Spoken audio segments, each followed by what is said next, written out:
નમસ્કાર મિત્રો, મારી યુટ્યુબ ચેનલ સંજય પટેલમાં આપનું હાર્દિક સ્વાગત છે।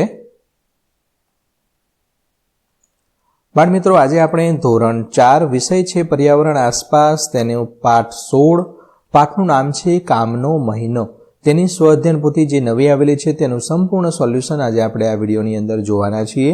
પરંતુ તે પહેલાં જે મિત્રો અમારી ચેનલમાં નવા છે, જેમણે હજુ સુધી અમારી ચેનલને સબસ્ક્રાઇબ નથી કરી, તે અમારી ચેનલ જરૂર સબસ્ક્રાઇબ કરે, વિડીયો લાઇક કરે, શેર કરે અને બેલ નોટિફિકેશન આઇકોન ઓન કરે, જેથી અમારા દરેક નવા વિડીયોની નોટિફિકેશન તમારા મોબાઈલની સ્ક્રીન પર મળી શકે। મિત્રો, આ દરેક વિડીયોનું પીડીએફ સ્વરૂપે સોલ્યુશન મેળવવા માટે તમારા મોબાઈલના પ્લે સ્ટોરમાં વિશ્વગુરુ સંજય પટેલ સર્ચ કરી આપણી એપ્લિકેશન ઇન્સ્ટોલ કરી શકશો। તદ્દન ફ્રી એપ છે, કોઈપણ પ્રકારનો ચાર્જ આપની પાસેથી લેવામાં આવતો નથી।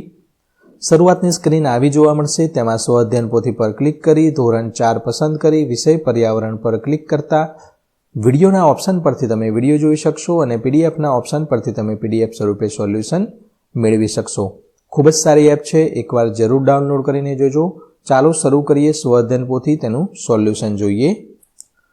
સૌપ્રથમ છે પ્રશ્નોના જવાબ આપવાના છે। તેમાંનો પહેલો પ્રશ્ન છે, આ ચિત્ર છે તમારે ઓળખવાનું છે। શેનું છે બાળકો?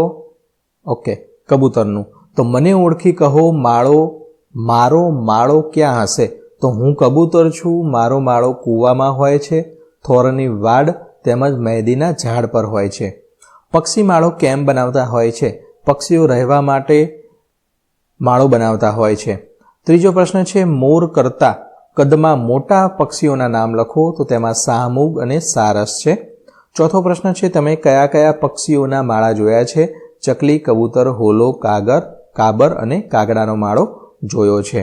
મને ઓળખવાનું છે, તો હું પાંદડા સીવીને માળો બનાવું છું, તેમાં દરજીડો આવશે। મને ઓળખો, મારો માળો આવો છે, આવો માળો જે કૂવાની અંદર પણ જોવા મળે છે, જે સુગરી બનાવે છે। ત્રીજું છે, મારો માળો થોરના કાંટાઓમાં અથવા મહેંદીની વાડમાં જોવા મળે છે, જે કબૂતર આવશે। ચોથું છે, મારો માળો ઝાડની ટોચ પર ઊંચે હોય છે, જેમાં કાગડો આવશે। હવે આ મને ઓળખો, તો મારો માળો પાણીમાં જોવા મળે છે, જે બતક આવશે। જુદા જુદા રંગનો ઉપયોગ કરી ઉદાહરણ મુજબ જોડકા જોડવાના છે। આ બાજુ ચાંચ આપેલી છે અને ચાંચના ઉપયોગ વડે લેવાતો ખોરાક। તો આ રીતે તમે જુદા જુદા જોડકા આપેલા છે, તે તમે જોડકા છે તે આ રીતે તમે જોડી શકશો। અહીંયા જે આપેલું છે, ચાંચ છે તેના પકડી માછલીનો શિકાર કરે છે। અહીંયા ગીધ છે, આ બધું ખોરાક ખાય છે। પોપટ છે તે આ મરચાં ખાય છે અને આ જે છે ચકલી તે આ અને કબૂતર છે દાણા ખાય છે। આ રીતે તમારે લખવાનું છે। ચિત્રમાં આપેલા પક્ષીઓ વિશે માંગ્યા મુજબ લખો। તો અહીંયા લક્કડખોડનું ચિત્ર આપેલું છે, તો નામ લખવાનું છે લક્કડખોડ। વિશેષતા, ચાંચ વડે વૃક્ષના થડમાં કાણું પાડી માળો બનાવે છે। અન્ય વધારાની વિગત જોઈએ, તેમાં પક્ષીઓમાં લક્કડખોડ અનોખું પ્રાણી છે। માત્ર 3 થી 4 ઇંચ લાંબુ નાનકડું પક્ષી 1 સેકન્ડમાં ચાંચ વડે 20 વખત પ્રહાર કરે છે। વિશ્વમાં લગભગ 180 જાતના લક્કડખોદ જોવા મળે છે, જેની જીભ લાંબી હોય છે। લક્કડખોદના પગ મજબૂત હોય છે। હવે જે આ બીજું ચિત્ર આપેલું છે તે દેવચકલીનું છે। તેની વિશેષતા છે, દેવચકલીનો માળો નરમ ડાળીઓ, મૂળ, વાળ અને રૂમાંથી બનેલો હોય છે। વધારાની વિગતમાં જોઈએ તો દેવચકલી એક સ્ફૂર્તિલું પક્ષી છે। તેને સ્થાનિક ભાષામાં કાળી દેવી પણ તરીકે ઓળખવામાં આવે છે। કદમાં ચકલી કરતાં ખાસ મોટું હોતું નથી, એટલે કે તેની સાઇઝનું જ હોય છે। નરનો રંગ કાળો પણ અંદર ભૂરી છાપવાળો હોય છે। આ જે ચિત્ર છે તે ગરુડનું છે। તેની વિશેષતા છે, તે પોતાના શિકાર કરવાની વિશિષ્ટ રીત માટે પ્રખ્યાત છે। વધારાની વિગત, તેમાં ગરુડ તેની ચાંચનો ઉપયોગ માંસ ફાળવા અને ખાવા માટે કરે છે। ગરુડ એ એક મોટા કદનું પક્ષી છે। તેની સૌથી વધુ લગભગ 60 કરતાં વધારે પ્રજાતિઓ યુરેશિયા ખાતે અને આફ્રિકા ખાતે જોવા મળે છે। પ્રશ્ન 5 છે, એના જેવા પગ ધરાવતા પક્ષીના નામ લખવાનું છે। તો આવા પગનો પંજો હોય તે બાજ, આવા પગનો પંજો જે બતક, આવા પગનો પંજો કંસારો, આ ટીટોડીનો અને આ કબૂતરનો પંજો છે। કોઈપણ 2 પક્ષી વિશે જોડકણા લખો।